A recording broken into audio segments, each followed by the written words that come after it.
ഞങ്ങളുടെ church blessing ആയിരുന്നു ഇന്ന്. സെയിം സെക്സ്, എന്റെ പേര് സച്ചിൻ, സോറി.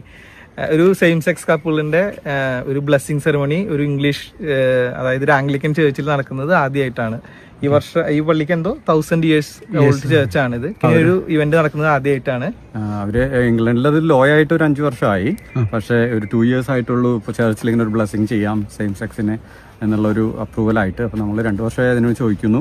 ഇപ്പൊ ഈ വർഷം നമുക്കതൊരു അപ്രൂവലായി. അപ്പൊ നമ്മളിന്ന് വളരെ ഹാപ്പി ആയിരുന്നു. നമുക്ക് ബ്ലെസ്സിംഗ് ആയിരുന്നു ഈ സൺഡേ. അത് ഞങ്ങൾ എല്ലാവരും പാരിഷനേഴ്സിനൂടെയും ഫാമിലി ഫ്രണ്ട്സിന്റെ കൂടെ ഞങ്ങളത് സെലിബ്രേറ്റ് ചെയ്തപ്പോൾ തീർന്നു. ഞങ്ങളുടെ അത് സെലിബ്രേഷൻ ഇന്നത്തെ ദിവസമായിരുന്നു. പിന്നെ കുറെ ആൾക്കാർക്ക് തോന്നുന്നുണ്ടാവും എന്തുകൊണ്ട് ഇങ്ങനെയല്ല ജീവിക്കേണ്ടത്, ബൈബിൾ ഇങ്ങനെയല്ല പറയുന്നത്. ബൈബിളിൽ പല ലൂപ്ഹോൾസ് ഉണ്ടാവും. എനിക്ക് അതിനെക്കുറിച്ച് പറയാൻ താല്പര്യമില്ല, ഓരോരുത്തർക്ക് ഓരോ ബിലീഫ്സ് ആണ്.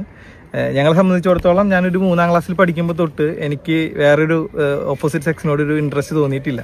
ഞാൻ പല ആൾക്കാരുടെ സംസാരിച്ചു, ഡോക്ടേഴ്സിൻ്റെ അടുത്ത് സംസാരിച്ചു, സൈക്കോളജിസ്റ്റ് എല്ലാവരുടെ അടുത്തും സംസാരിച്ചതിൻ്റെ പേരിലും ഈ രാജ്യത്തെ നിയമം അനുവദിക്കുന്ന ഒരു രീതിയിലും, ഈ രാജ്യത്ത് മാത്രമല്ല ഏകദേശം കുറേ രാജ്യങ്ങളിൽ ഇത് അപ്രൂവ്ഡ് ആണ്.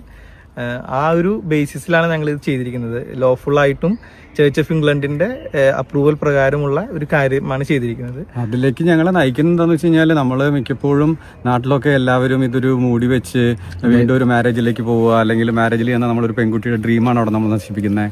പിന്നെ അതുപോലെ അതിനകത്ത് തന്നെ കുട്ടികൾ, 2 ഫാമിലീസും സ്ട്രഗിൾ ചെയ്യുന്നു, ഒരുപാട് സ്റ്റോറി നമ്മൾ കേൾക്കുന്നുണ്ട്. അപ്പൊ അതിനേക്കാളൊക്കെ ഒത്തിരി നല്ലതാണ് നമ്മൾ ഇങ്ങനെ ഒരു നമുക്ക് ഇഷ്ടപ്പെടുന്ന ഒരു രീതിയിലേക്ക് പോകുന്നത്. പക്ഷെ അതിലേക്ക് എത്താനായിട്ട് ഒത്തിരി സ്ട്രഗിൾ ഉണ്ട് ഞങ്ങൾക്ക്. ഇപ്പൊ ഞാൻ ഉച്ചയ്ക്ക് പറഞ്ഞ പോലെ, സ്റ്റോറിയിൽ പറഞ്ഞ പോലെ, 2 പേർക്കും ഒത്തിരി സൂയിസൈഡൽ തോട്ട്സ് തുടങ്ങി അങ്ങനെ കുറെ സ്ട്രഗിൾസ് കടന്നിട്ടാണ് ഞങ്ങൾ ഇവിടെ എത്തുന്നത്. ഞാൻ സ്റ്റോറി കേട്ടായിരുന്നു ഇടയ്ക്ക് വെച്ച് M1 ആത്മഹത്യ ചെയ്യാൻ പോയ, അതെന്താണ്? എല്ലാം ട്രൈ ചെയ്ത് നമുക്ക് ഒരിക്കലും ഇതിൽ നിന്ന് വേറൊരു മോചനമില്ല, അല്ലെങ്കിൽ വേറൊരു കാര്യത്തിലേക്ക് നമുക്ക് ചെയ്യാൻ പറ്റത്തില്ല. വേറൊരു പെൺകുട്ടിയുടെ ജീവിതം നശിപ്പിക്കുക, അല്ലെങ്കിൽ അവരുടെ ഡ്രീംസിന് അഗെയിൻസ്റ്റ് ആയിട്ട് നമ്മൾ അവരെ കല്യാണം കഴിക്കുക. പിന്നെ കാതൽ ഫിലിമില് മമ്മൂട്ടി ചെയ്തതുപോലെ ഒരു മാരേജ് കഴിച്ച് വർഷങ്ങളോളം ആ പെൺകുട്ടീനെ ദുരിതത്തിലാക്കുക, അങ്ങനത്തെ കാര്യങ്ങളൊന്നും നമുക്ക് പണ്ട് മുതലേ ചെയ്യാൻ താല്പര്യം ഉണ്ടായിരുന്നില്ല.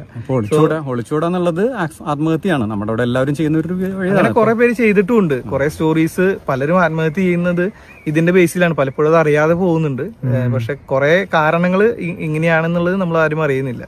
ഇപ്പം സിനിമയിലാവുമ്പോൾ നമ്മൾ മമ്മൂട്ടീനെ ചിലവർ പറയും ഹീറോയുടെ കൂടെ നിൽക്കും, പക്ഷെ യഥാർത്ഥത്തിൽ റിയൽ ലൈഫില് നമ്മുടെ കൂടെ നിൽക്കാനായിട്ട് എത്ര പേരുണ്ടെന്നുള്ളത് ഒരു ക്വസ്റ്റ്യൻ ആണ്. ഞങ്ങളുടെ ഫാമിലീസ് കുറച്ചും കൂടി ഞങ്ങൾക്ക് സപ്പോർട്ട് തന്നു. അത് വളരെ കുറച്ച് സമയം ഒത്തിരി നമ്മൾ അവരോട് പറഞ്ഞും കാര്യങ്ങൾ ഡിസ്കസ് ഒക്കെ ചെയ്തതിന് ശേഷമാണ് ഒത്തിരി സപ്പോർട്ട് ചെയ്തത്.